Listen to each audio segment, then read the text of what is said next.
লাইলাতুল বারাআত বা যাকে আমাদের অঞ্চলে আমরা শবে বরাত বলি, এটির মূল উৎস হলো রাসূলুল্লাহ সাল্লাল্লাহু আলাইহি ওয়াসাল্লামের কয়েকটি হাদিস।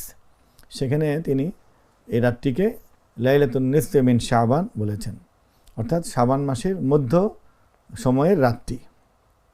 এই রাত সম্পর্কে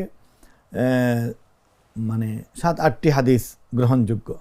এর মধ্যে একটি হাদিস আছে যা সহিহ এবং আধুনিক বিশ্বের মুসলিম একজন ইমাম বা শাইখ, যিনি হাদিসের ক্ষেত্রে বিশেষজ্ঞ হিসেবে সকলের কাছে গ্রহণযোগ্য, তিনি আল্লামা নাসিরউদ্দিন আলবানিও এই হাদিসটিকে সহিহ বলেছেন।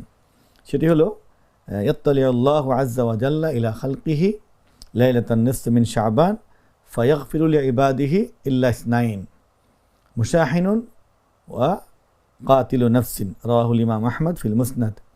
ইমাম আহমদ তার মুসনাদ গ্রন্থে এটি বর্ণনা করেছেন, এটা তিনি সহিহ বলেছেন। নাসিরউদ্দিন আলবানিও এটিকে সহিহ বা গ্রহণযোগ্য বলেছেন। তো এই হাদিসটি শক্তিশালী। এর সঙ্গে আরও কিছু সহিহ হাদিস রয়েছে, যেমন ইন্নাল্লাহ ইয়াত্তালিউ আলা ইবাদিহি ফি লাইলাতিন নিসফি মিন শাবান ফায়াগফিরু লিল মুমিনিন ইউমলি লিল কাফিরিন ওয়া ইয়াদউ আহলাল হিকদি বিহিকদিহিম হাত্তা ইয়াদউহু, রাওয়াহু ইবনে হিব্বান। সহিহ ইবনে হিব্বান একটি কিতাব যেখানে সহিহ হাদিসের সংকলন হয়েছে, সেখানেও এই হাদিসটি এসেছে যে নিশ্চয়ই আল্লাহ তাআলা এই লাইলাতুন নিসফি মিন শাবান বা শাবান মাসের 14 তারিখ দিবাগত রাত, 15 তারিখের রাতটি, আগের রাতটি, এই রাতটিতে আল্লাহ তাআলা মুসলিমদের উপর বা তার বান্দাদের উপর বিশেষ রহমতের দৃষ্টি দেন, বিশেষভাবে খেয়াল করেন। অন্য হাদিসে আছে যে আল্লাহ তাআলা প্রতি রাতেই শেষ ভাগে বান্দাদের উপর রহমতের দৃষ্টি দেন।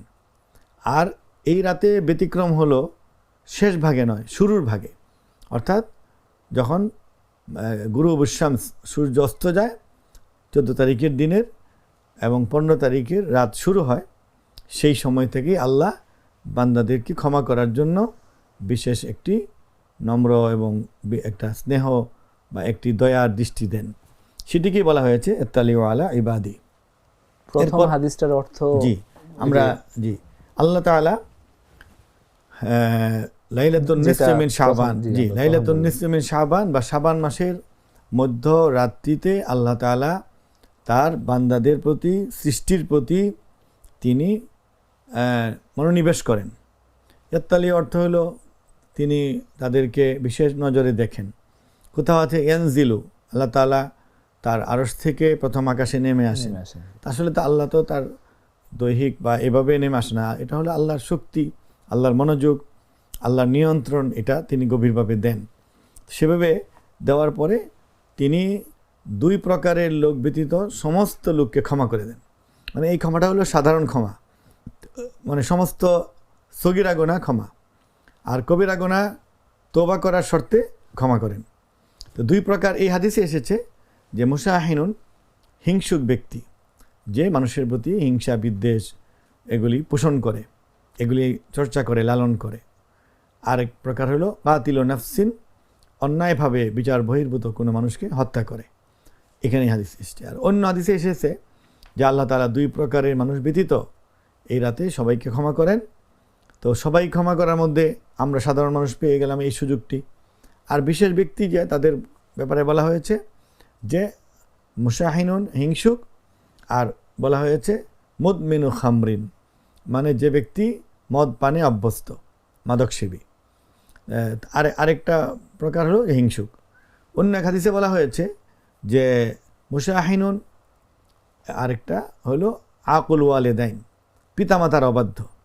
তো যে ব্যক্তি হিংসা পোষণ করে আর পিতামাতার অবাধ্যতা করে, পিতামাতাকে মনে ব্যথা দিয়ে রাখে, এই 2 প্রকার ব্যক্তিকে সাধারণ ক্ষমার আওতায় ক্ষমা করেন না। তওবা করলে, হিংসা ছেড়ে দিলে, পিতামাতার মন সন্তুষ্ট করলে, খেদমত করে, ভালোবাসা দিয়ে সম্পর্ক স্থাপন করে আল্লাহ তাদেরকে ক্ষমা করবেন। আল্লাহ শিরিক ছাড়া সবই তো ক্ষমা করবেন, তওবা করতে হবে।